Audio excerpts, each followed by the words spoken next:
A very good morning to you, and we are glad that you have made time to join us this morning for this 13th Parliament, third session, National Assembly proceedings on this 20th day of June, the year 2024. And this is a live broadcast that is streaming from the Parliament buildings in Nairobi.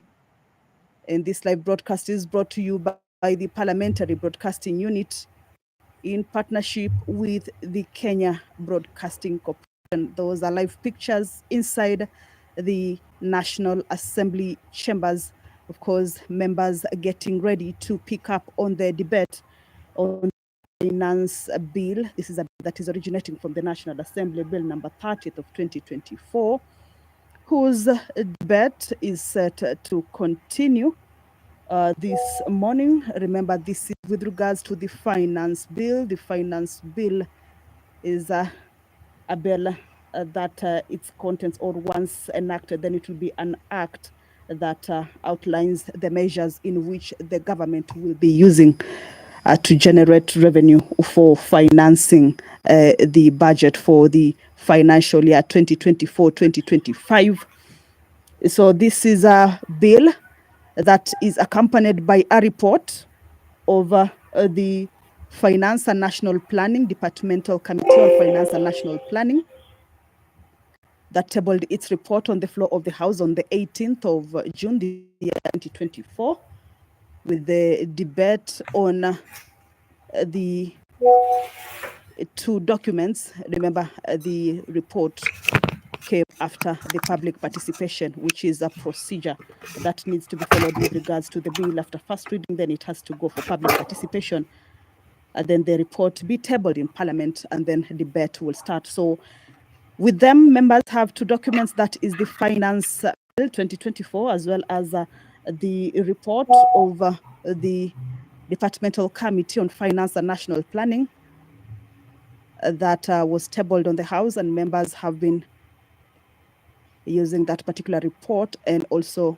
the bill debate or consider the contents of the bill, as well as the amendments that have been brought forth by the committee following the public participation. We will get business. The members this morning will be considering a procedural motion that will be moved by the leader of the majority party, Honorable Kimani Ichung'wah, and this is a motion that seeks to have House resolve to hold a Tuesday morning sitting that will commence at 9:30 in the morning. Of course, this is for purposes of considering priority business. Tuesday morning sitting. So this is a procedural motion that the members will be looking at. And of course, the majority leader or the leader of the majority party will be expounding on this particular procedural motion. But this is a resolution that on Tuesday, the 25th of June, 2024, at 9:30 a.m., the House convened for a sitting to consider priority business. After that procedural motion, then the members will get right into the debate on the finance bill. Remember, this is a resumption of a debate that was interrupted on the Wednesday of June 19th, 2024 in the afternoon sitting. Debate began yesterday, that is the Wednesday of 19th June 2024 in the morning, with members allocated an approximate time of 5 minutes each to give their opinions, basing their argument or debate on the two documents, as I told you earlier, that is the Finance Bill 2024, as well as the report of the Departmental Committee on Finance and National Planning. Talking about the report, is that you will recall that the report contains a number of amendments that are following the public participation. Stakeholders gave out with regards to the contents of the bill. In the report also, there are new clauses For instance, there is the new clause 66, on the road maintenance levy, in which the committee recommends an increase of the levy from Kenya shillings 18 to 25 per litre on all petroleum fuels.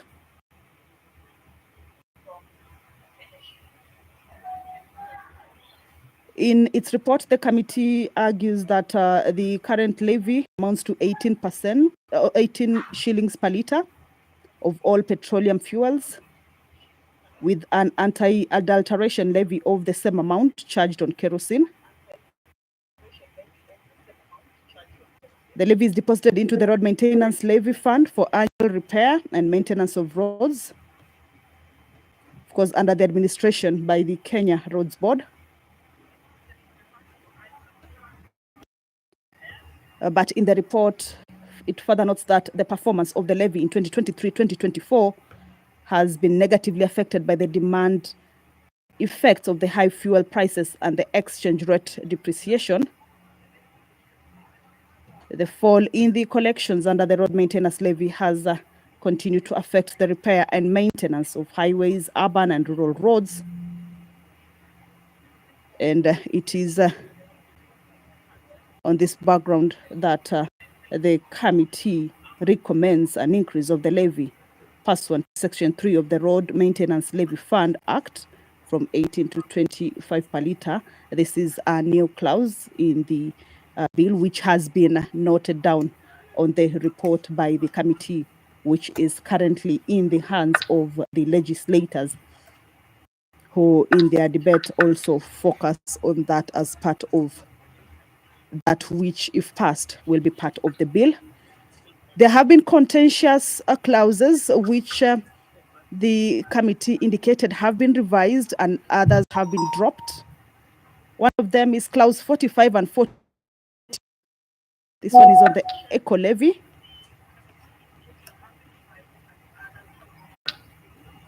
In the report, the committee notes that the purpose of the eco levy is to help redress environmental damage and pollution caused by the import of certain finished products into Kenya. In this regard, the committee observed that the levy should only be applied to imported finished products to protect local manufacturers who are currently subjected to extended producer responsibility. The committee observed that in line with the international best practices of the polluter pays principle, it is critical to ensure that the manufacturer of offending items contributes to financing the safe disposal of the products.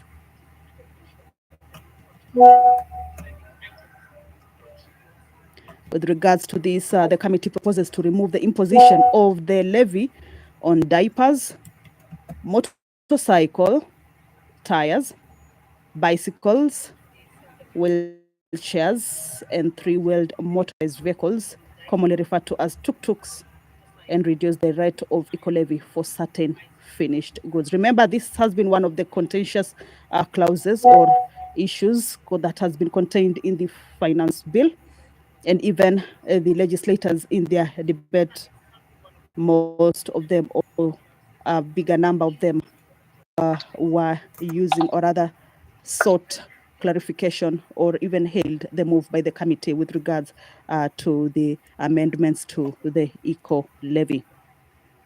That is the Speaker of the National Assembly, Honorable Dr. Moses Wetangula. The mess is ahead of him. He is the one who will be presiding over this morning's sitting. Allow me to hand you over to this live broadcast brought to you by PBU in partnership with KBC. My name is Kamche Menza. Good morning.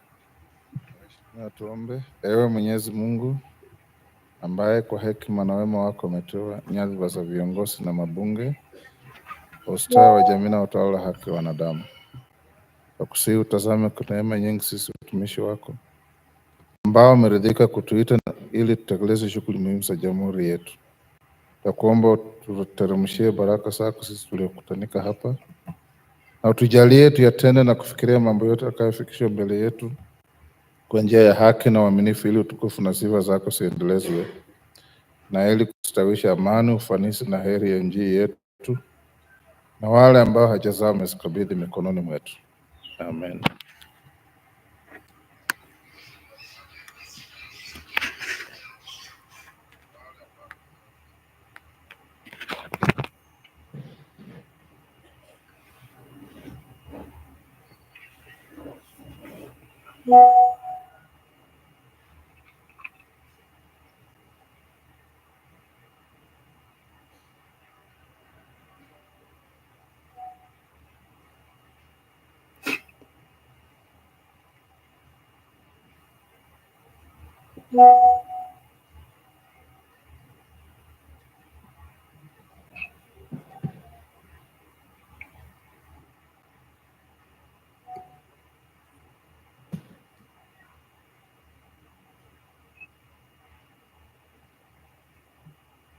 Honorable members, we have quorum. Order. We have quorum to transact business. I want to thank the House for your resilience yesterday. Many members stayed in the House from morning till late. Those of you who wanted to speak yesterday but didn't get the opportunity, I believe you'll get that opportunity this morning to make your views known on the bill. And I also want to recognize the level of decorum that has been exhibited in this debate and encourage that we remain so. Honorable members, also House Business directed and recommended that we will have a Tuesday morning sitting. So at some point this morning, the majority leader and minority leader will move a motion to get your approval for that sitting.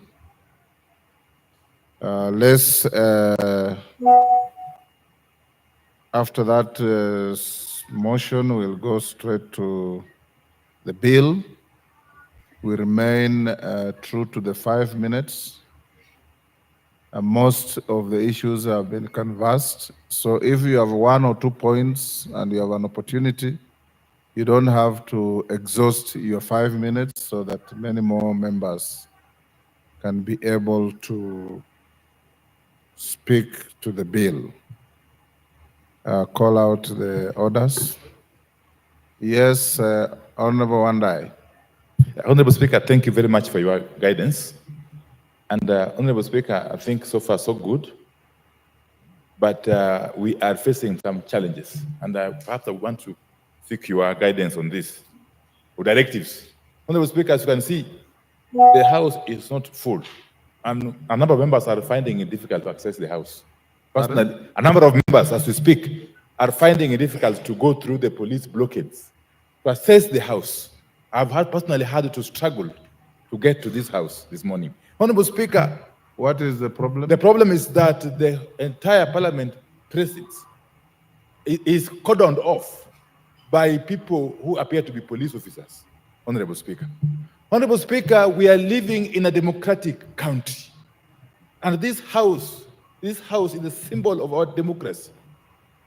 No person in this country has got the authority to establish a blockade around Parliament, to cordon off Parliament. There is no state of emergency which has been declared, as far as I'm aware, under the Constitution. Under the Constitution. I am aware that on Tuesday or Wednesday, or yesterday, Tuesday I think, there were some demonstrations around Parliament and in the CBD. Very, very peaceful demonstrations by very, very young children who were unarmed throughout the demonstrations. In fact, the police who provoked them and eventually arrested very many of them who were innocent, took them to police stations, they spent the night there, and they were released unconditionally on free bond, Honorable Speaker. So what is it that is occasioning this overzealous approach by the police? Can the speakers direct the Inspector General of Police to withdraw the police officers who have made this parliament to be like a military installation, Honorable Speaker. It is an affront to our democracy for this parliament to be turned into a military installation, Honorable Speaker. Why is it that we are making this business of finance bill become a so serious a matter that the whole country comes to a standstill, Honorable Speaker? It's an issue that we must be addressed before today's business can proceed. I want to call upon my colleague members that we ensure that that cordon, that blockade is removed before we can proceed the business. Thank you. We cannot be making steps forward and then regressing as a country, as a democracy. Thank you, Honorable Minority Speaker. Leader. Yes, Osoro. Thank you very much, Honorable Speaker. Honorable Speaker, we must appreciate our Constitution 2010, Honorable Speaker, and the independent offices that are provided therein. Honorable Speaker, the unit of the police, the National Police Service, is an independent institution. They do not take instructions from Parliament, don't take instructions from His Excellency the President, and they work independently to exercise their duty, Honorable Speaker. Can you repeat that? I was consulting with a member. Thank you, Honorable Speaker. Honorable Speaker, what I'm saying is we need to appreciate our democracies. The legislature is an independent institution. The National Police Service is an independent unit that does not take instructions from anybody. While we appreciate the right for every Kenyan to picket under Article 37 as provided by the law, Honorable Speaker, the police are there to provide security for even those who are picketing, Honorable Speaker. As we were moving around, Honorable Speaker, coming towards this house, Honorable Speaker, this morning, we have not seen, any barricaded roads across. What we see is our police officers basking in the sun and relaxing and waiting for those who want to picket to also provide them with security. They actually deserve security, Honorable Speaker. We have not seen anybody picketing. We've only seen police officers covering our areas and providing security for these honorable members and everybody around the streets of Nairobi, Honorable Speaker. And they've even said, the minority leader, Honorable Speaker, has even said right now that even those who are purportedly arrested were released on free, without being charged. That ideally shows, because that is an independent institution, that shows, Honorable Speaker, that the police are simply doing their job. And we really can't stop discharging our duties, Honorable Speaker, here to start bashing on the police who are actually doing their job. But again, Gen Z are free to picket. They are free to move around. They are allowed to come even up outside the gate of Parliament. And they are allowed to carry placards. Nobody is going to harass them, but allow also the police to provide the Gen Z with security, Honorable Speaker. Thank you, Honorable Speaker. Order, honorable members. I hear you, Minority Leader. I hear you, Majority Whip. I came to Parliament very early at 6, so probably the police had not taken their positions. This House will operate without any fear or favor, intimidation, or any negative pressure. I want to encourage you to be all times assured that you are safe here. I'll direct the clerk and the sergeant to check with the police and report to me in the course of the morning what is happening so that I can also be able to react on the basis of fact. Thank you.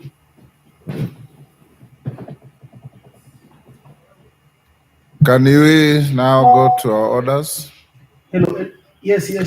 Order number 1, administration of oath. Order number 2, communication from the chair. Niko live kwa YouTube hapa, niko live. Order number 3, messages. Mimi niko live bana, niko live kwa kazi bana. Order number 4, Yes, petitions. Phyllis Barto. Ndio naona. Thank you, Mr. Speaker. I, the undersigned, on behalf of the residents of Moiben constituency, draw the attention of the following, of the House to the following. One, Nasikia hivyo. that Agricultural Settlement Fund Trustees was established in 1963 under the Agriculture Act, Cap 318 of the Laws of Kenya, Section 168, which was repealed by the Agriculture, Fisheries Yes, then you can. and Food Authority Act 2013. Yeah. That the fund is managed by the Ministry of Lands and Physical Planning. Okay. Its sawa. mandate is vested in the Settlement Fund Trustees, Nashukuru. jointly by the Ministry of Lands, National Treasury, Interior, and Agriculture.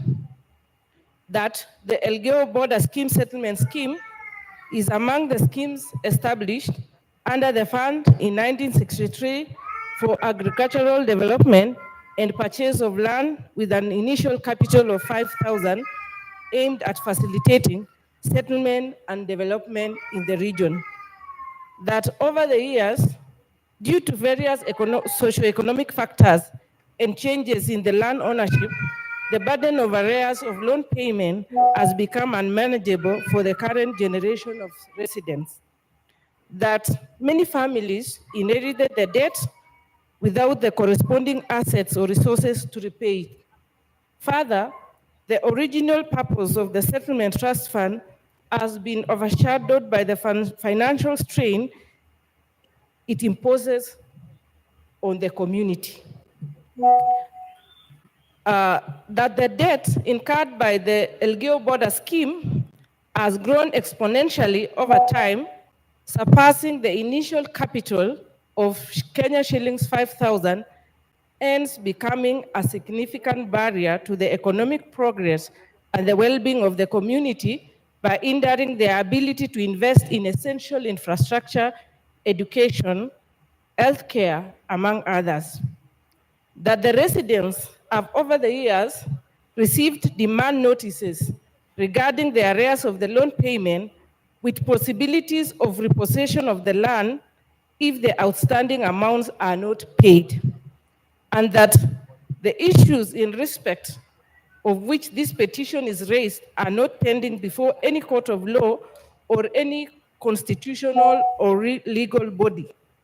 Therefore, your humble petitioners pray that the National Assembly, through the Public Participation Committee, one, engages the Settlement Funds trustee with a view of seeking waiver of the accumulated debt of Elgeyo Border Settlement Scheme by the community. And two, makes any recommendation or action it deems fit in addressing the plight of the petitioners. And your petitioners will ever pray. Thank you, Mr. Speaker.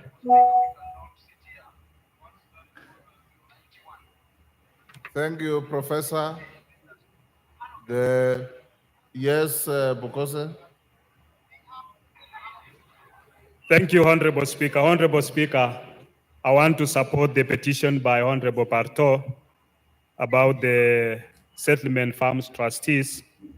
And this is not just limited to Honorable Parto, but I would want the committee, when they'll be looking into this issue, that we can have an amnesty for all SFT farms that are within the country, because these were meant to benefit the poorer people after the colonialists left.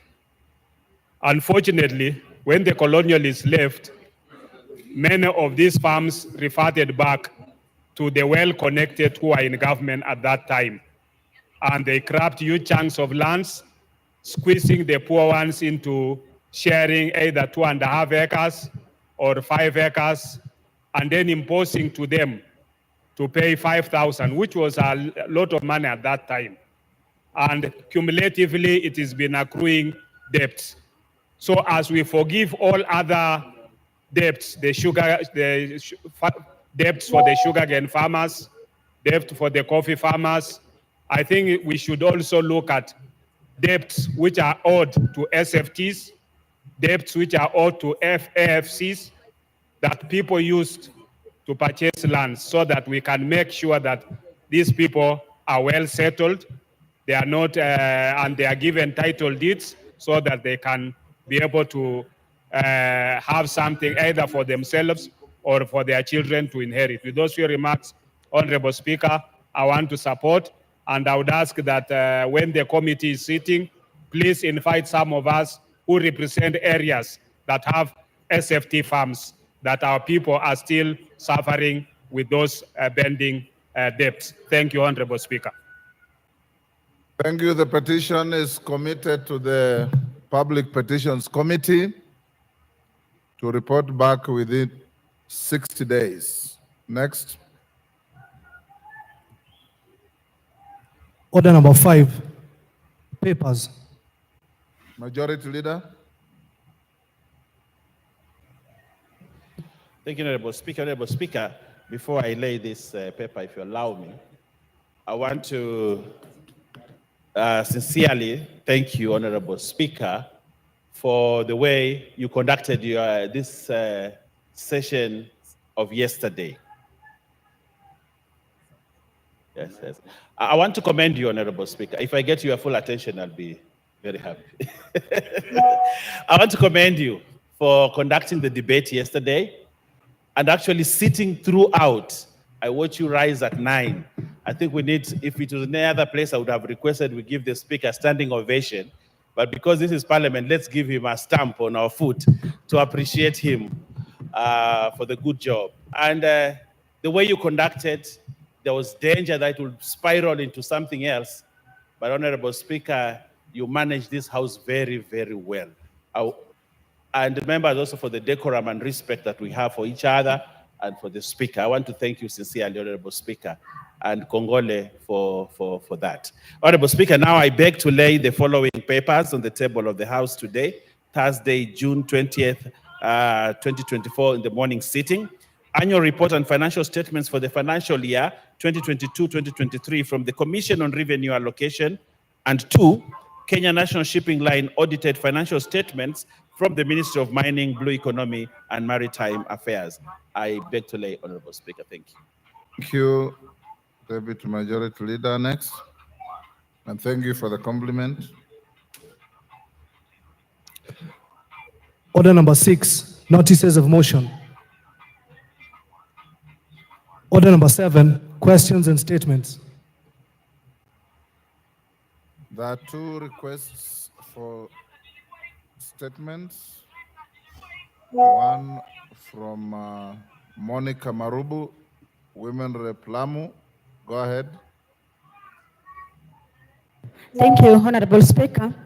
Honorable Speaker, pursuant to the provisions of Standing Order number 44, 2C, I rise to request a statement from the Chairperson of the Departmental Committee on Transport and Infrastructure regarding the status of compensation for fishermen in Lamu County. Honorable Speaker, for over a decade, fishermen have been engaged in legal battles and rigorous vetting processes to receive compensation after being displaced by the Lamu Port 3-berth project, also known as the Rapset project. The project area was primarily a popular fishing ground for the local fishermen who are able to use their rudimentary fishing equipment. However, due to the effects of dredging, destruction of coral reefs and mangrove forests, which led to murky waters, the fish population and locations were affected, thereby displacing the fishermen from the area. Moreover, the High Court of Kenya held the project dispute disrupted the cultural and economic activities of the local fisher community, and they were to be rightly compensated. Honorable Speaker, while we appreciate the efforts made by the government by initiating the compensation process, it is regrettable that there are significant concerns regarding the criteria used to verify the fishermen to be compensated. Further, in addition to the fair compensation, the government was to implement a comprehensive fishing value chain approach to ensure the sustainability of the local fisher community. Honorable Speaker, it is against this background that I seek a statement from the Chairperson of the Departmental Committee of Transport and Infrastructure on the following.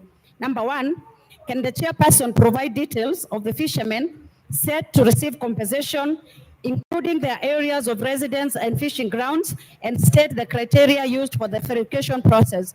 Number 2, can the chairperson state the measures in place to ensure that only fishermen from the affected fishing grounds and local fisher community receive compensation, and provide timelines for completion of the compensation process?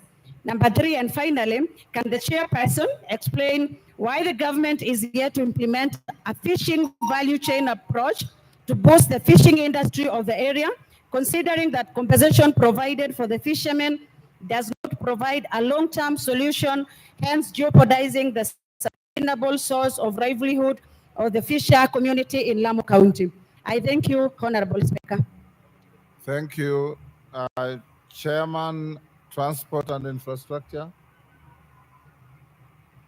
Any member of that committee? Transport and Infrastructure Majority Leader, direct them to bring a response in 2 weeks. Ben Chonga.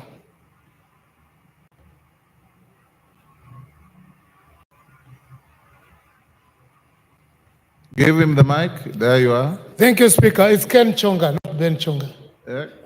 Ken. Ken, yes. Oh, sorry. Yeah.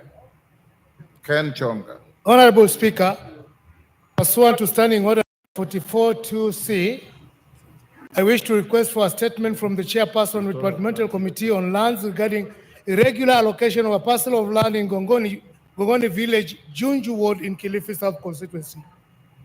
Honorable Speaker, indigenous people of Gongoni were displaced from their ancestral land by the colonial government purportedly for public use. After attainment of independence, the displaced residents never resettled on the land. Instead, in the early 1960s, the parcel of land LR number 140/4/Mainland North was leased to Vipingo Sisal Development Company for commercial activities on the land.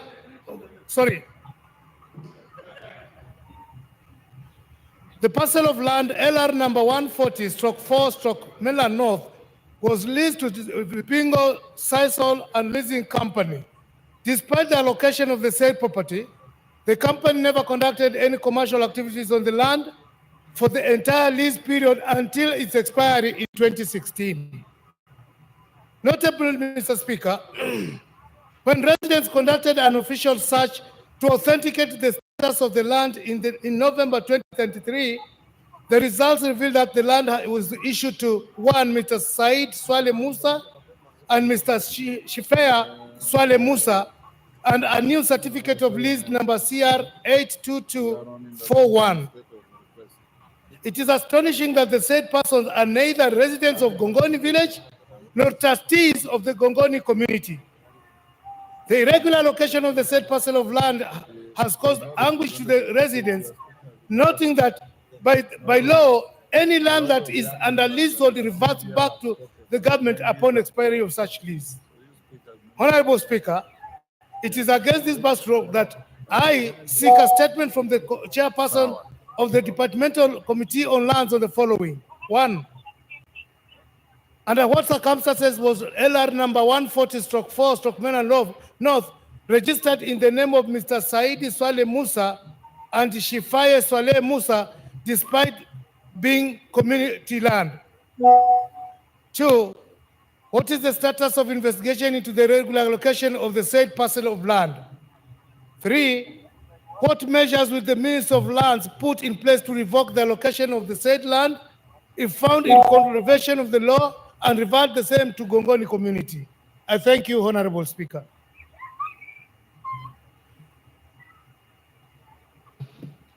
Chairman Lands, Nyamoko. Give him the mic.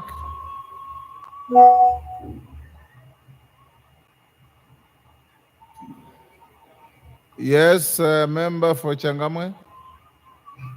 Give Nyamoko, take your seat.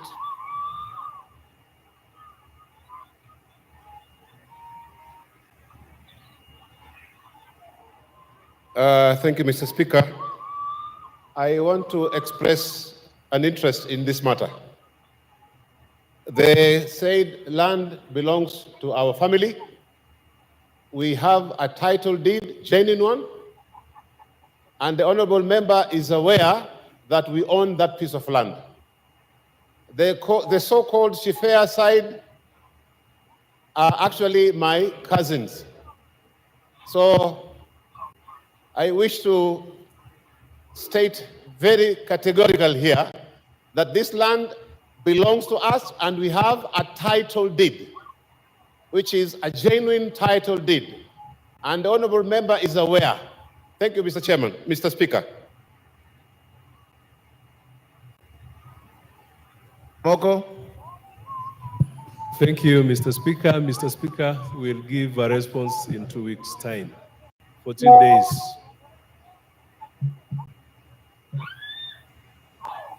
next order.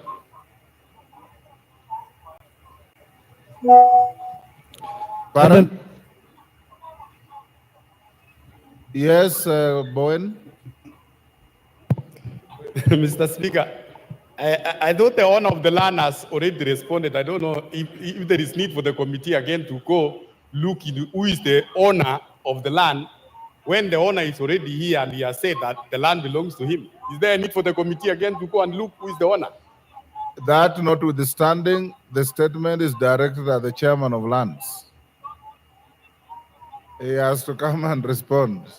Next order.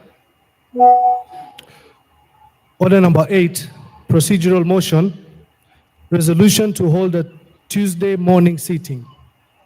Majority Leader. Thank you, Honorable Speaker. Honorable Speaker, I beg to move that pursuant to the provisions of Standing Order 33C, this House resolves to hold a morning sitting on Tuesday, 25th June 2024, commencing at 9:30 a.m. for purposes of considering priority business.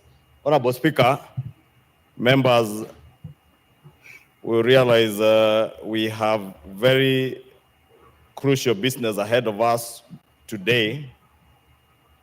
Top among them being the continuation of the finance bill. Honorable Speaker, I must thank the Gen Zs also, because, Honorable Speaker, for the first time in the history of this House, especially this 13th Parliament, at 8:30 a.m., not less than 50 members were already logged in. So, if not for anything else, the Gen Zs have made members of Parliament to report to work very early. And it's a good thing. It's the beauty of our democracy, Honorable Speaker. And now that we reported this early, Honorable Speaker, to contribute to the finance bill, I am certain if you look at the numbers, we may not have enough time to finish with the finance bill today and move on to the IEBC amendments from the Senate. And members will understand how crucial that business is.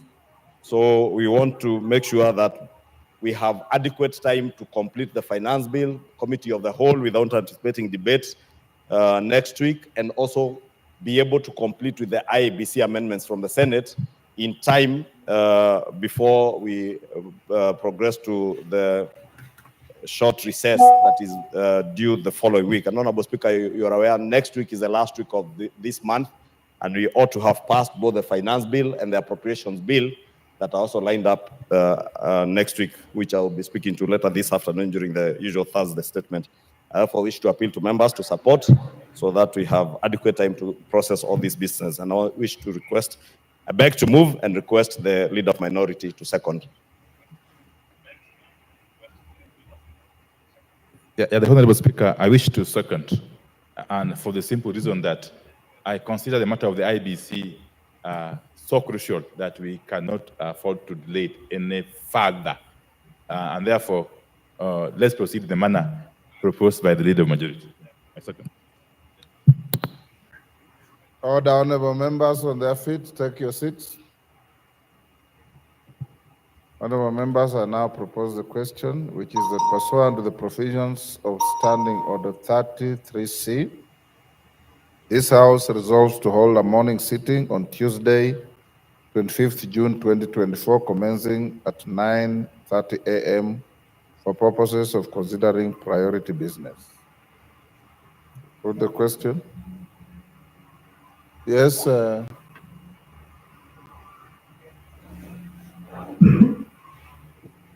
Member for Sembe. Yeah, thank you, Mr. Speaker. As I rise to support, there's a related matter that I would like to raise, but basically, again, to seek a clarification from you, Mr. Speaker.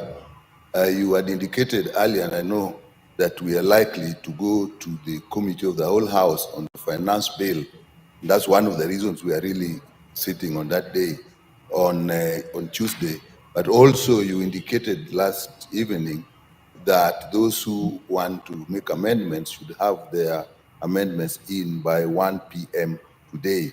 Mr. Speaker, the clarification I was seeking, normally we have more time. Why are we limiting today if the Committee of the Whole House is likely to be on Tuesday, as you had indicated?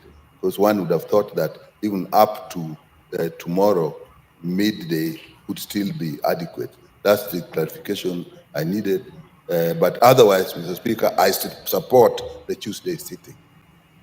Before I put the question on Wanyikal, I have made a pronouncement about 4 times on this floor that those who have amendments file them by 1 o'clock today. For the simple reason that 1, the bill has attracted a lot of contentious arguments and proposals. 2, the committee itself in its report has recommended a myriad of amendments to the bill. 3, we want to have sufficient time for amendments that may be identical or overlapping to be harmonized. And we can't do that if we are constrained with time. 4, if you are speaking for yourself, you are the sort of member of parliament who I know would draft an amendment before the bill is even moved. So I don't know why you want extra time. My direction that all amendments be filed by 1 o'clock stands. I don't think it's injurious to any member. I don't think it oppresses any member. And since the time I started making the pronouncement, no member has raised any reservation, Dr. Nyikal. And I believe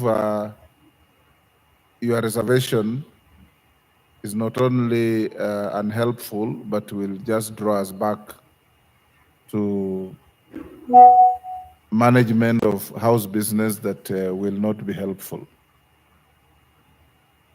Yes, Majority Leader. Thank you, Honorable Speaker. I wanted to add to your 4 points. Yes. 5, since you got up to 4, is that this is a money bill. And being a money bill in line with Article 114 and on standing orders, all the amendments that members will be proposing must be shared with the National Treasury for concurrence. And therefore, if we allow more time, then there will be no time for the back and forth between the National Assembly and Treasury. Thank you, Honorable Speaker. You should actually appreciate the Speaker, because ordinarily, the office that receives amendments will just tell you it has been closed. At least I've given you sufficient notice on the direction of time. Thank you. Yes, Okello?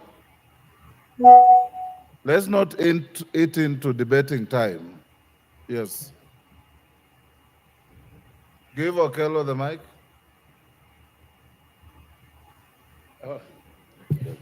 Honorable Speaker, I've got a question related to that, whereas I also support the issue of IBC that needs to be fast-tracked based on the fact that at least not less than 2 constituencies are now disenfranchised as a result of Jared Okello, that is a moot point. Your own leader has said this here 5 times. Yeah, I've got a question. I don't know why you should repeat it. I'm coming to a question, Honorable Take Speaker. your seat.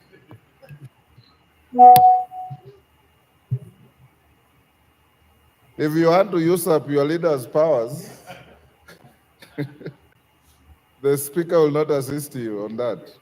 Honorable members, I now put the question, which is that pursuant to the provisions of Standing Order 33C, this House resolves to hold a morning sitting on Tuesday, 25th June 2024, commencing at 9:30 a.m. for purposes of considering priority business. As members of that opinion say aye. Will those of the contrary opinion say nay? The ayes have it. Next order. Order number 9, the Finance Bill, National Assembly Bill number 30 of 2024, resumption of debate. Yes, Honorable Wandai.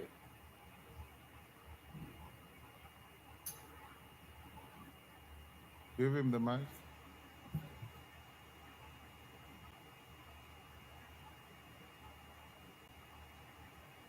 Give him the mic. Why? His mic is... Eh?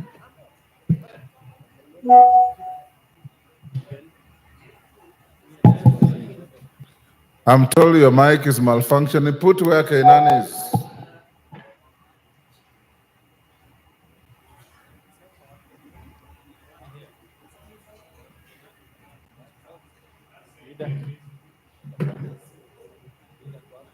Yes, Honorable Speaker, sorry. Honorable Speaker, I've got an issue I need to raise now before we can proceed with the debate that was going on yesterday. Honorable Speaker, my attention has been drawn to a letter purportedly emanating from the Cabinet Secretary for National Treasury. I had dated 19th June, that was yesterday, and addressed to the Clerk of the National Assembly. It's also copied to the Right Honorable Speaker. And it's a letter concerning request for the advisory on conclusion of supply and ways and means process by the National Assembly. Honorable Speaker, going through this letter in a nutshell, really, in summary, the National Treasury CS is purporting to direct this House that, and I want just to read some paragraph here, that we further note that following the ongoing debate on the Finance Bill 2024, should the Finance Bill 2024 be approved as proposed by the National Treasury, the National Assembly can proceed with the consideration of the appropriations bill as published. However, if the revenue-raising measures contained in the Finance Bill are not approved by the National Assembly, there will be a likely revenue shortfall of approximately Kenya shillings 200 billion. In order to remain within the provisions of the law, I'm just paraphrasing, we propose the following measures, and so on and so forth. Honorable Speaker, first and foremost, the Cabinet Secretary is treading on very slippery grounds, and indeed dangerous grounds. First, by purporting to direct the House on what it's supposed to do in its legislative role. Two, is also anticipating debate, because as far as I'm aware, we are still at the stage of debating this bill. It is not up the duty of anybody out there to start anticipating how the bill will go. But more importantly, Honorable Speaker, Article 221 of the Constitution, if you can listen to, just pay me attention. Article 221 of the Constitution. At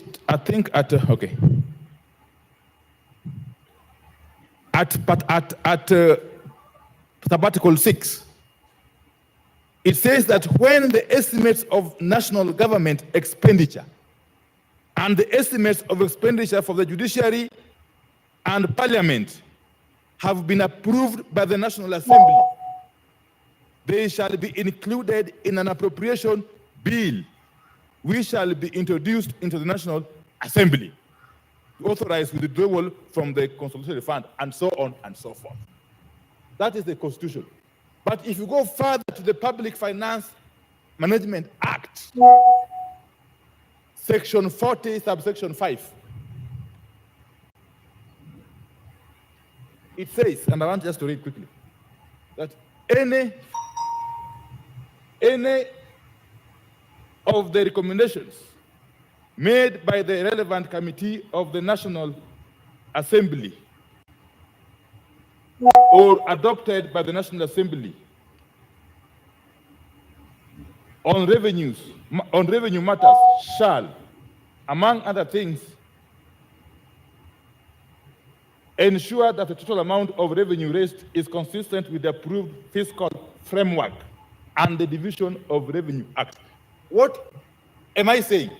If you read the Constitution at Article 221(5), together with the Public Finance Management Act, Section 40, Honorable Speaker, subsection 5, you arrive at the conclusion that the appropriations bill can only be informed by the estimates, not by the finance bill, Honorable Speaker. That the appropriations bill can only flow or emanate from the estimates that we have actually approved last week also in this House. So what, therefore, is the CS purporting to say here? He's saying that if we don't approve the finance bill as in the form it originated from, I think, National Treasury, we shall have, therefore, to review or change the appropriations bill to conform with the finance bill as passed. Honorable Speaker, my submission is that it is the bill. First and foremost, we need to know from the chair of the Committee on Finance, because the work of the Committee on Finance is to look for ways to raise money to finance the budget that has been passed. Are they saying that they were unable to look for money to finance the budget that we passed last week? If so, the logical thing, Honorable Speaker, is to do a supplementary budget. That is the only logical thing, not to do what the CS is purporting to direct us to do here. So what I want to ask you, Honorable Speaker, first and foremost, is to call the CS to order. To order from your chair. He cannot be seen to be supervising this House. In other words, actually, he's trying to put pressure on this House to act in a particular manner. Yes. The CS of National Treasury, who is not elected by anybody, as far as I'm concerned, is purporting to supervise this House in its legislative role, something that flies in the face of the Constitution and the relevant law, Honorable Speaker. So I would want, at the very least, that you direct that this letter be withdrawn by the National Treasury. And secondly, to compel him to commit not to attempt now or in the future to try to dictate to this House in the manner it's supposed to conduct its business. I submit, Honorable Speaker. Majority Leader. Thank you, Honorable Speaker. And let me thank the Leader of Majority for raising this particular issue about this letter. But Honorable Speaker, the Minority Leader, sorry.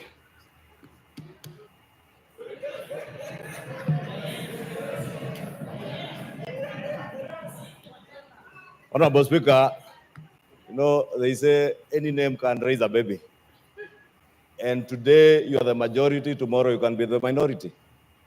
There's absolutely nothing wrong with me, the slip of the tongue, referring to the Honorable Pio and I as the leader of majority. At times I've had people, the slip of the tongue, refer to Junet as the majority whip. At times I am referred to as a minority leader, majority whip.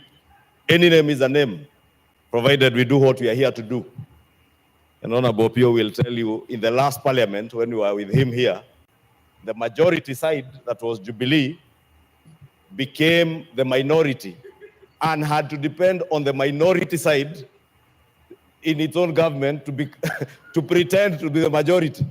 The leader of majority then, the Honorable Kimunya, the last 2 years, was the leader of the majority, but was actually a leader of the minority from the majority side.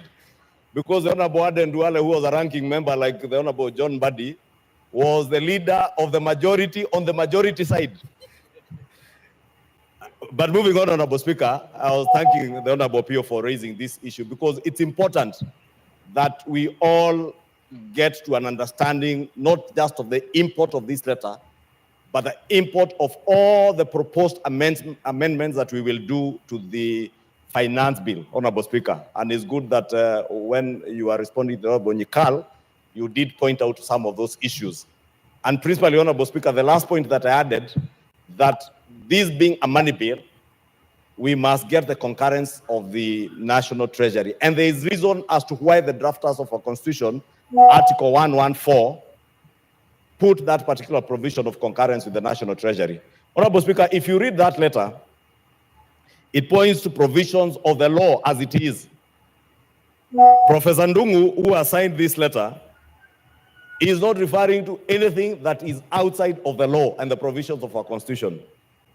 He refers to Section 39(4)(c) of the PFM Act, which requires that any increase in expenditure in a proposed appropriation is balanced by a reduction in expenditure in another proposed appropriation. Honorable Speaker, he goes on to quote Section 45 of the PFM Act and other sections of the PFM Act that indicate that if we are to reduce the proposed revenue estimates, Honorable Speaker, then concurrently, and I said it on Tuesday, something must give in. If we reduce taxes that are proposed to be the revenue-raising measures to finance the budget that we have adopted, then we must find a way of either reducing expenditure, the expenditure side, because if you don't do so, what you will do is increase the fiscal deficit. It is this House, Honorable Speaker, and I was hoping the Honorable Njuguna Ndung'u had pointed to it, and I see he hadn't, that we passed a debt ceiling in this House. We cannot go beyond that which we have passed in this House. The National Treasury cannot borrow beyond a certain point, a ceiling that we have set by law in this House. And therefore, if you're asking that let us reduce the revenues, but don't touch the expenditure side, what we are doing is simply telling the National Treasury, increase the fiscal deficit against the law. And we cannot act against the law. I know we are the lawmakers, but we are not allowed by the Constitution to act ultra vires the Constitution. Therefore, Honorable Speaker, what the Cabinet Secretary, it could be a preemptive. It could be preemptive that I want to agree with the Honorable Pio. It is preempting debate, but the Honorable Njuguna Ndung'u, CS Njuguna Ndung'u, is not engaging in debate. This is an advisory opinion to us, reminding us that we need to abide by the Constitution and by our own laws. Honorable Speaker, the leader of minority spoke to the need, and he has asserted that the right thing, and he said it so emphatically you would want to believe him, that the right thing to do is to do a supplementary budget. That is the wrong thing to do. It is the wrong thing to do, Honorable Speaker, because you cannot begin from a mistake and say now we will break the law at this particular stage, then we will fix it with a supplementary budget. Supplementary budget should only come in once we have in the first instance, bound by what is provided for in the law. We have not burst our fiscal deficit as stipulated under our PFM Act. And if in the course of implementation of this budget, there are additional expenditures that then would lead to a bursting of that fiscal deficit, then we call for a supplementary budget. But we cannot say that at this point, what we should be doing is a supplementary budget. What shall we be supplementing if we are even yet to pass the appropriations bill? We need to pass the appropriations bill and the finance bill so that we complete the budget-making cycle. Once you complete the budget-making cycle, then after that you can do a supplementary budget. But we cannot complete a budget-making cycle against the law. And that is what Honorable Pio and I is telling us that we should do. It is my humble submission, Honorable Speaker, then, that this letter is in good standing, and this is the way it is. I saw a number of votes, Honorable Speaker, and I said on Tuesday, Honorable Speaker, when this report was tabled, that someone once quipped that choices have consequences. And in lawmaking, the same is true. If we choose to cut on our revenue-raising measures, as the Finance Committee has proposed, there will definitely be consequences. Honorable Speaker, I am fortunate to have been in this House in the last Parliament. The Honorable Andai, who has raised this issue, and the Honorable Junet were in this House in 2018. In 2018, Honorable Speaker, you remember the contentious Uhuru second term, the second finance bill. It was equally contentious. And you remember the debate that was there then about fuel, from 16%, 8%, from 0% VAT. And when we did the revenue-raising measures bill in the form of a finance bill, consequently, we had to adjust the expenditure side. Therefore, Honorable Speaker, it is not the first time it is happening, and it is not the last time. Therefore, if our JSS teachers, who we appropriated resources to hire, if there isn't adequate resources to hire JSS teachers, then something has to give in. If there is a road in Ugunja constituency that was to be tarmacked, and the resources are not enough, or in Kikuyu constituency for that matter, then we just have to do away with them, Honorable Speaker. Therefore, I just want to ask the Honorable Pio to hold his horses. In actual fact, what we are doing now is anticipating debate, Honorable Speaker.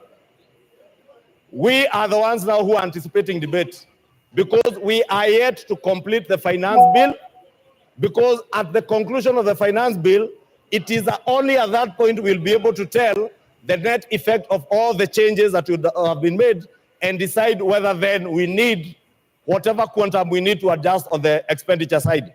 Honorable Speaker, let me just conclude by saying we cannot and we shall not have our cake and eat it at the same time. Thank you, Honorable Speaker. Order, honorable members. Order, honorable members. This issue is very straightforward, but for purposes of record, I'll give you a direction at 2:30. Meanwhile, we proceed with debate. It has absolutely no impact on the debate going on. I will give you a direction at 2:30. Order, Honorable Wandai, you have so ably prosecuted your case, and the majority leader has responded. Budget chairman, I will in fact pass on these letters to you. So I'm not opening debate on this. Call out the next order. Order, honorable members. Order. When I came to the chamber, I had seen this letter. And I had also my own feelings about it. I'll give you direction at 2:30. I don't have to consume parliamentary time debating something that is very clear in my mind. My thoughts are very rich, Junet. Have you called us? Order, honorable members, order. Back to the finance bill. We have 120 requests. With 120 requests, at 5 minutes, we need about 9 to 10 hours. Can I ask the majority and minority leader to approach the chair? The majority and minority leader approach the chair.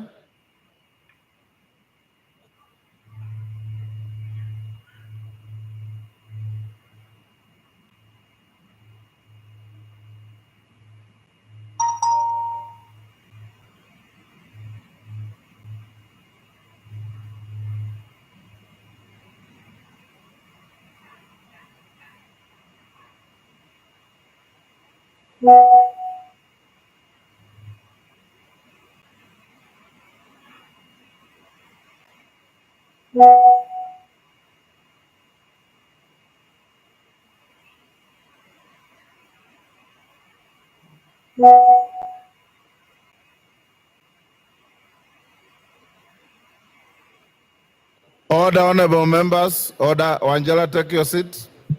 Order. Badi, take your seat. Order, honorable members. Honorable members, I want us to proceed as follows. We have Honorable is it Zambia, who has 3.5 minutes to go. I've told you how many of you have keyed in. At 7 a.m. this morning, 50 members had already keyed in. But that shows the intensity of interest in the bill. We will start the debate now up to 1.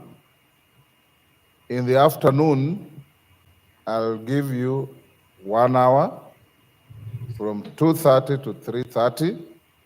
We will not need Honorable Bukose to call for the mover to reply. The mover will be called by the speaker to reply at 3:30, whereafter we shall go to vote.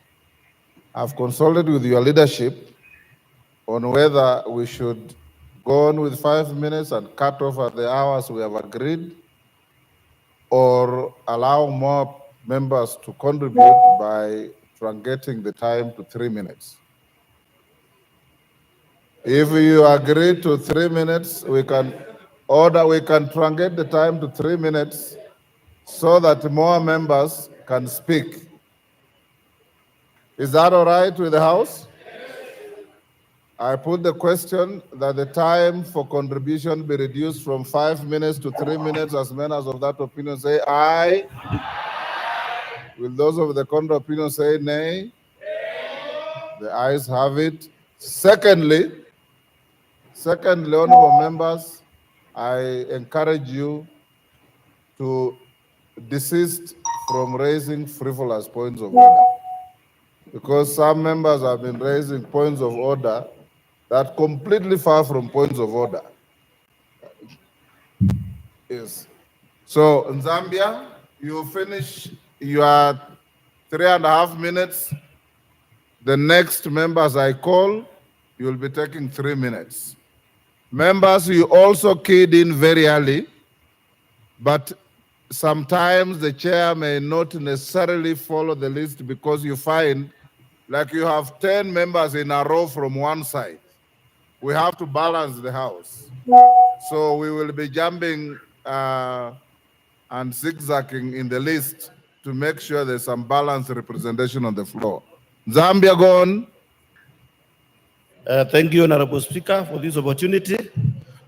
Honorable Speaker, we have a responsibility as a House to protect the interests of our Kenyan citizens.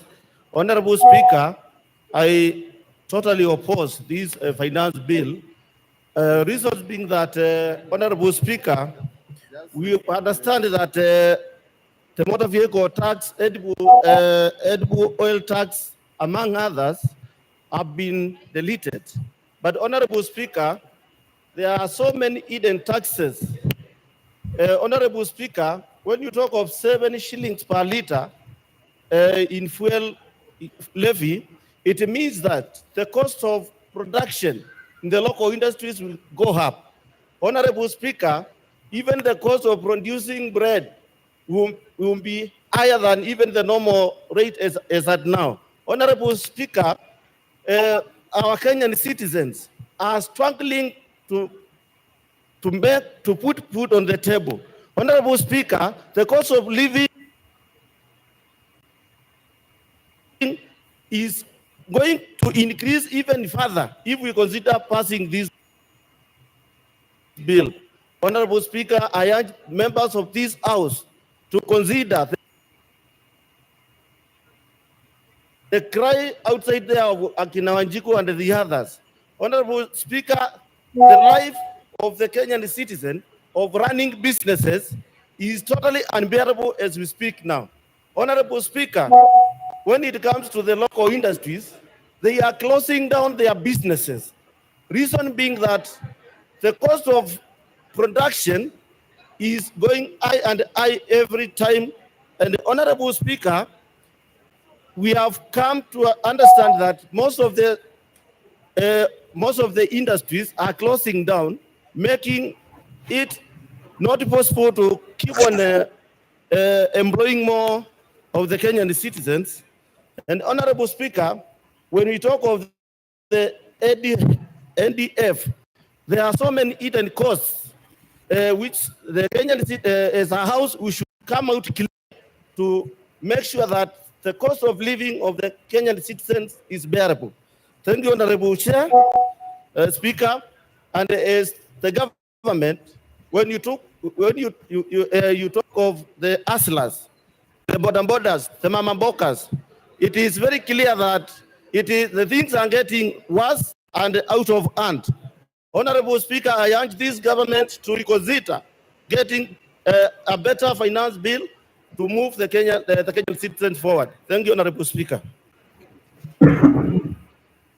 Member for Mandera West. Member for Mandera West. Order, honorable members. Order. The conversations are too loud. Order. Cynthia Muge, take your seat. You've been standing there for 10 minutes. Honorable members, those who want to engage in conversations, there's a lobby out there. You can go and converse and come back. Give me time to hear what members are saying and give those who want to listen to debate. Member from Mandera West.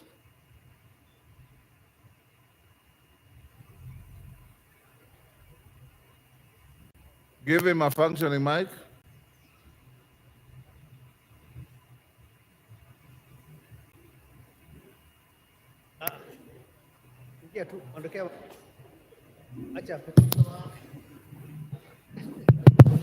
Thank you, Honorable Speaker, for giving me this chance to contribute to this very important bill that is in front of us.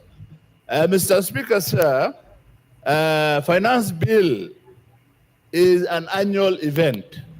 It has been done from the time Kenya was born up to this time.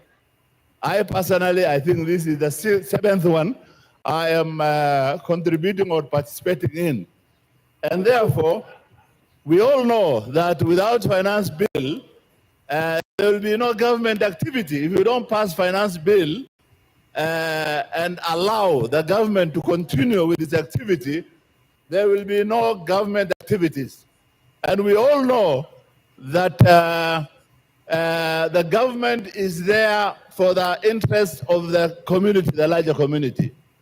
I take this opportunity to sincerely thank the Finance Committee for listening, for doing a very thorough public participation all over the country, and for listening to the various issues that has been raised by the public, and for particularly saying that the contentious issues such as the VAT on bread, motor vehicle, the eco levy on sanitary pads and diapers, the excise duties on vegetable oil and others which were contentious, they have already recommended that it be dropped.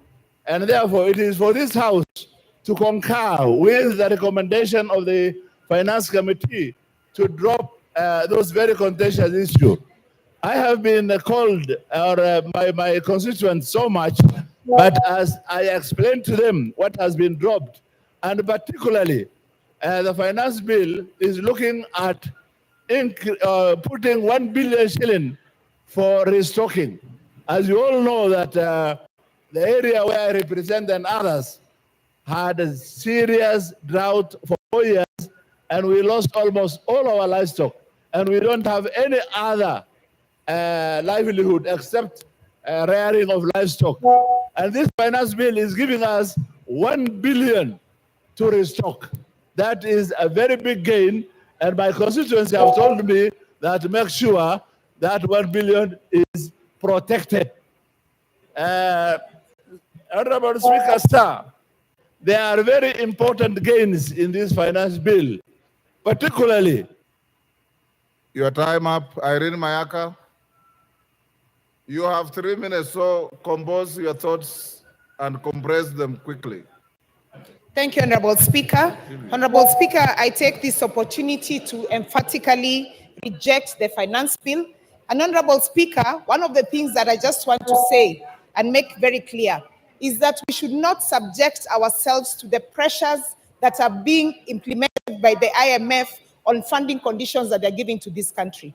Honorable Speaker, I want to thank the Gen Z and the people of Kenya because they exercise their rights under Article 1 and 2 of the Constitution, together with Article 37 of the Constitution. Honorable Speaker, in my quest to reject the finance bill, one of the things that I just want to say very clearly, I keep hearing members telling us that we need to start using locally manufactured sanitary towels, and especially to our male members. I just want to tell you, stop taking Panadols for our headache. Locally manufactured sanitary pads are not of good quality. You cannot expect young girls out there to use pads that will make them have infections and such like things. Honorable Speaker, some of the clauses that I really want us to look into and come and also reject is, for example, clause number 63 that talks about KRA having access to our information.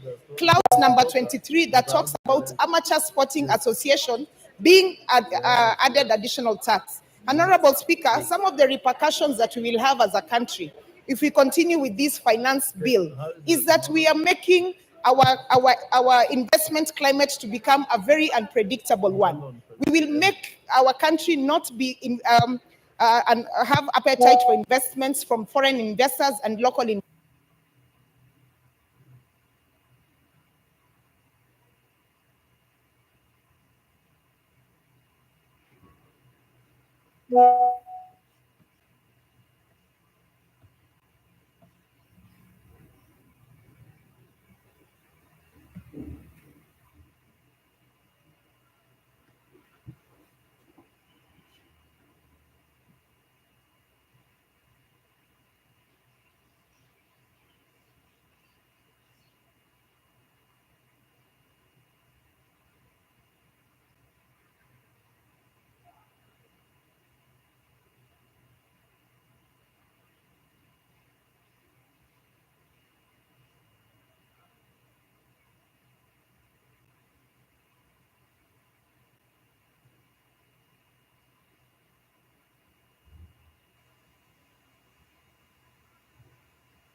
Well,